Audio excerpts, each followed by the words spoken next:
Apartment construction is at the highest level in 2 decades, and that macro level trend is getting a lot of attention, but we want to take it a step further, looking at the nation's most active submarkets for apartment development. Welcome to Apartment Market Dynamics from MPF Research. I'm Jay Parsons, and I'm joined by Natalie Long, one of the MPF Research analysts. And Natalie has done an outstanding series for PropertyManagementInsider.com, highlighting the nation's 10 most active submarkets in terms of apartment development since 2012. And you can find that series at PropertyManagementInsider.com. And Natalie, before we start the countdown, can you quickly tell us how we just defined this list of the top 10? Sure. Yeah, we're looking at the entire cycle to date. And we included completion since 2012, plus units that are currently physically under construction. We added those up and then divided them by the total number of apartments that existed prior to 2011. That gave us an inventory growth rate for this cycle. So that's what it is, a percentage expansion rate to let us highlight what submarkets are expanding the quickest. Great. So let's go ahead and dive into that list, give the people what they want. And we're going to start off the countdown at number 10, and that's going to take us to Cedar Park in the Austin, Texas metro. There's 2,233 units completed since 2012, with another 714 units underway. That amounts to an inventory growth rate of 40.9%. Key drivers in this metro is its beautiful location in the Texas Hill Country. Its population growth, it's the 4th fastest city in the growing city in the U.S., and its exemplary rated school districts are all key drivers in the apartment market. All right, we won't go very far to go to number 9, and that's going to be the far north central San Antonio submarket. 1,742 units have completed since 2012, with another 1,220 units underway. That amounts to an inventory growth rate of 42.7%. Key drivers in this submarket include it's a commuter area, but it has a few predominant demand drivers, that including easy access to major employment hubs, its location in San Antonio's northern growth path, and its schools, particularly the Northeast Independent School District. And at number 8, we have our only submarket in the Midwest region of the country, and that is downtown Indianapolis. Yes, 2,003 units have completed since 2012, with another 1,495 units underway. That amounts to an inventory growth rate of 44.1%. Key drivers in downtown Indy, it's home to several regional and national headquarters and is anchored by 2 Fortune 500 companies, which is WellPoint and Simon Property Group. It's also home to a large bioresearch and medical community, and the submarket is full of students, as 5 fairly large universities are within this particular submarket. And at number 7, we're going back to San Antonio, and this time to the far northwest submarket. 2,741 units have completed since 2012 there, with another 1,473 units underway. That amounts to an inventory growth rate of 44.2%. Key drivers in far northwest San Antonio includes it's located in San Antonio's growth path, and it is home or within close proximity to 2 Fortune 500 companies, Valero and USAA, and one Fortune 1000 company, which is Newstar. Also driving growth within the submarket is the University of Texas at San Antonio. It's quickly becoming a retail and entertainment hub. And then in number 6, we have another Texas submarket, and that's Frisco Prosper. Yes, 1,612 units have completed since 2012 here, with another 2,081 units underway. That amounts to an inventory growth rate of 44.5%.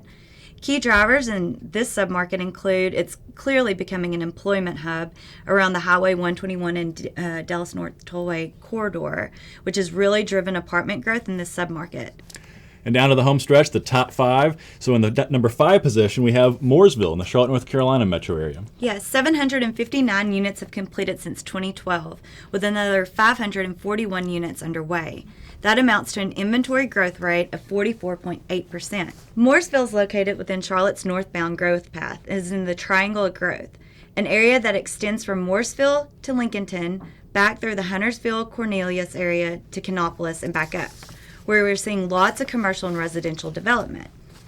It's also becoming an employment hub, as several companies have chosen to relocate to Race City, USA, NASCAR country. And in the number 4 spot, we're going to head just a little bit west to Tennessee, and specifically to the central Nashville submarket. Yes, 1,965 units have completed since 2012, with another 2,720 units underway. That amounts to an inventory growth rate of 48%. Key drivers here are the population in central Nashville has quadrupled over the past 14 years. With that, we're seeing a total transformation of the downtown area, which now gives residents several trendy neighborhoods to choose from. One other demand driver in the submarket is two large universities, one of which, Vanderbilt, is the largest employer in the region. In the number 3 spot, we're not going very far at all, just a little bit south in the Nashville metro area to the Franklin-Williamson County area. 1,467 units have completed there since 2012, with another 1,225 units underway. That amounts to an inventory growth rate of 48.1%. Key drivers there, over half of Nashville's publicly traded companies are located in this submarket, as well as 33% of the fastest growing companies in Tennessee. This submarket has an excellent business climate, especially within the Cool Springs business corridor, where several office projects have recently completed, underway, or being planned. And down to number 2, we're going to go way west to the North San Jose Milpitas area of the San Jose metro area. 3,712 units have completed there since 2012, with another 2,232 units underway. That amounts to an inventory growth rate of 66.6%.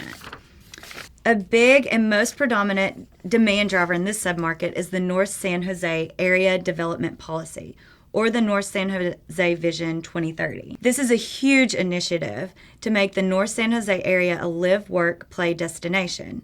Most of the apartments under construction are within this designated area.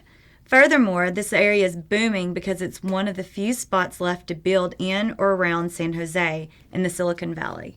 So 66.6% inventory growth, that's a big number. We have one that's even bigger than that. Yes. We're going back to North Carolina, to the Charlotte metro, to the Uptown South End submarket. Yes, 2,621 units have completed since 2012, with another 3,545 units underway. That amounts to an inventory growth rate of 81.9%. The Uptown South End Charlotte submarket has very quickly blossomed from a 9-to-5 business area to a vibrant live, work, play destination area, in part boosted by a new light rail system that has been a big success. As a result, this submarket has several amenities, including fun entertainment venues like Time Warner Cable Arena, Bank of America Stadium, BB&T Ballpark, and the NASCAR Hall of Fame.